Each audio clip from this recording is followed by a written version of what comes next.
Hey, what's up? Dave with Brazos Valley Strength. As of today, I'm exactly 4 weeks out from my next competition, which will be Raw Nationals in Daytona Beach, Florida. And I'm pretty excited about this one. Really just based off of timing, it looks like my training is going to be in a really good place. My momentum feels like it's really building well. I'm already as strong as I've ever been heading into any competition, and feeling like I'm gonna actually put up some numbers that are good, relevant as a 105 and some numbers that I really expected to hit heading into this weight class. So this will be my first big competition. I did one other one since the start of the pandemic. Basically, I did the Arnold, which was basically ground zero for pandemic and competitions. And I did one a few months ago to kind of get the ball rolling again. But this is my first really big one. And it feels like some pretty good timing. So most people know, right almost exactly 2 years ago, I tore my adductor heading into Raw Nationals. That one was in October, but I obviously heard it before that. And training has been up and down since then. I never really felt like I had a lot of momentum heading into any of these meets, even in training. There were definitely some good times and a lot of bad times. And so what I wanted to talk about today was some things, just what goes into momentum in general, and what can we actually do about creating momentum and sustaining momentum in training. So I think right off the bat, a lot of times people use this term, it's thrown around a lot, that it's just kind of a feeling that we have. But I do think we can nail down some specific things that actually contribute physiologically to what momentum is. I don't think that it's something that's just made up, make believe.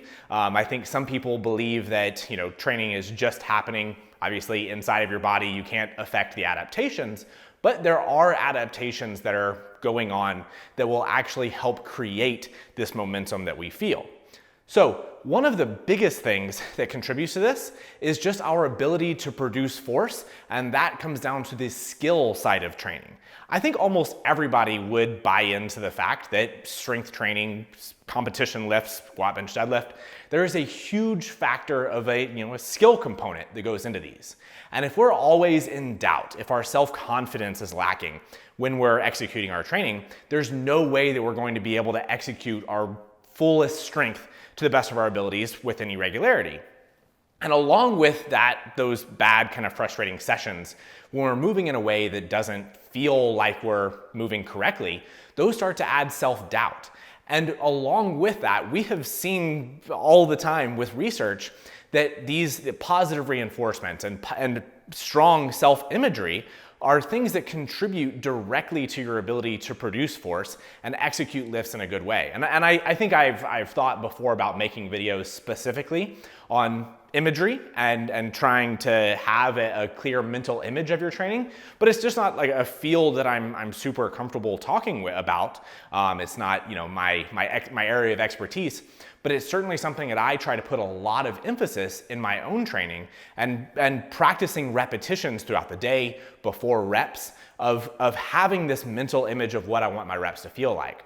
Now, if you're in a bad place with your training, as I've been over the last off and on year, 2 years, that's a hard thing to recreate. If every rep that you've done has felt different, then there's no way that you can say, this is exactly what I want to happen, this is what I want to feel, and have that actually present itself. So what can we do about it? How can we help recreate those things? And it doesn't come through really hard training. What we need to do with lifters, and now I talked about in my how to write a peaking block video, talking about training that adds to confidence, that gives people some sensations of how they want to feel. So recently in my block, I've been doing these pen squats. Pen squats are ones that make me feel very even when I squat, make me confident with my depth, just give me a lot of good feedback as to what I want my squat to feel like. Now, heading into I'm about to do my heaviest competition squat day, I have a good feeling from the training throughout this week that I'm very confident in my squats. I know what I want them to feel like. And so that's something that we can recreate through training and help people start to generate some momentum as lifts feel good. But I think the intensity really matters there. If you're always taking things to the limit and you're frustrated with how your training is going, which is the most common way that lifters try to get past these blocks, is they say, I haven't been hitting PRs, I don't really feel like I have training momentum, I'm gonna start trying to force things to create this training momentum. it almost always goes the other way. Is that if you go in and you say, I haven't hit X number in a while, I haven't bench pressed 300 pounds in a while, and then you go in and you try to hit it, and let's say you actually do make the lift, but it's really hard, it's grindy. I think most of the time that feels like a win maybe on paper, but mentally you walk away from that session having a lot of times more self-doubt that why was that lift so hard? Why can't I do things right? What do I need to change? And then the next session adds on it and we make poor training decisions and things go badly. But what we really need to do is choose loads that are appropriate, choose variations that help us feel the things that we know are correct for us when we're moving appropriately. But that comes, we need to be mindful with our lifting and we need to be able to be analytical. And when we have good lifts, be able to actually take a step back and try to remember what things felt good, what was clicking during that lift, and then try to practice that imagery. But along with that comes just the general idea of effort overall. And this is something I've been talking to a big number of my lifters with. When I say that the RPE needs to be relatively low, like a 6 RPE versus an 8 RPE, I'm not saying that these things should be easy. Inherently with training, we are always assuming that you are always moving with maximal intent. So if I say RPE 6 on your single and you go in and kind of are lackadaisical about that, no way are you actually contributing to the confidence side of things, moving with aggression, but you're also lacking some of the neural qualities. If you're going in and moving lazily and not expecting your body to move with force and aggression, then that contributes to the inability to produce force when you really need it. So effort is a primary training variable that we always have to be having at a very high level. So speaking right now from my personal experience heading into Raw Nationals, I think people can visually see that I'm bringing a lot more intensity into the lifts themselves. I'm trying to move very, very aggressively on all of my lifts. But mentally outside of it, I'm really bringing every bit of effort that I have to the lifts. And I think that's something that a lot of lifters miss a lot of times, in that when we go into every single session, whether it's a light session or a heavy session, that effort needs to constantly be high.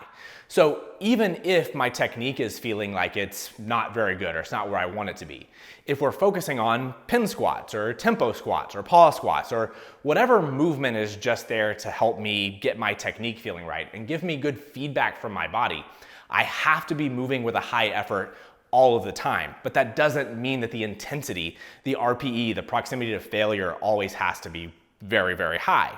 So giving yourself opportunities to trust how you're moving and feel that you're actually moving effectively and efficiently are the things that really build into big, profound strength gains. I think if we look around right now, if we look at all of the guys that are posting on Instagram or YouTube or whatever, heading into the same meet that I am, Raw Nationals, we see people really, really turning it up to a next gear. And that effort is something that certainly can get you stronger and add pounds to the bar, but it's also something, along with momentum, that we have to kind of fluctuate a little bit. That if I was bringing that intensity all year round, I would probably burn out. So this goes back again to being able to make good training decisions and invest at certain times when I really need to. So right now, Raw Nationals, we're selling out. We're going as hard as I possibly can. Moving with the full intent that I can while sticking to the RPEs that if you're following the program that are on there, not maxing out every session. But throughout the course of training, this feeling of momentum needs to be accounted for as well. So my previous block and the one after it, I think the stuff that I've been posting on YouTube about me designing those blocks is probably pretty insightful. Where I was choosing lifts, I was choosing variations of those lifts and accessories that were just trying to build confidence to get me to the place I am now. And then now I can really bring it and start, turning loose as far as my intensity. So when we're talking about momentum, I think it's something that we need to think about on an acute level and making good decisions and being able to have this session build into the next session and the one after. But it's also something that happens over the period of weeks, months, and then in this case, years. Since the course of my injury and being able to fight back, there have certainly been times that were a bit lower. I wasn't feeling motivated. I wasn't feeling strong. I was not confident in my movement.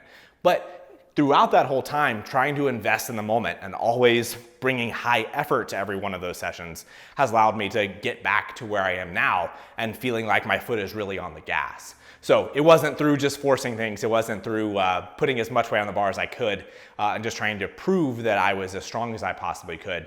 But it was through making smart decisions and allowing myself time to build into these really big areas right now where I'm ready to go really hard. So anyway, my training is looking fantastic right now. We'll see how the squats go today. If I squat something 300 kilos or over, then I'll have hit every number that I hit heading into my last competition, which way ahead of schedule. So right now it feels like basically my trajectory over the next 4 weeks could end up with hopefully somewhere around a 2,000 pound total, which we'll see. I mean, the goal is to place as high as I possibly can. But yeah, things are certainly looking good. So anyway, I appreciate people that are checking out the channel and watching and supporting me heading into this competition.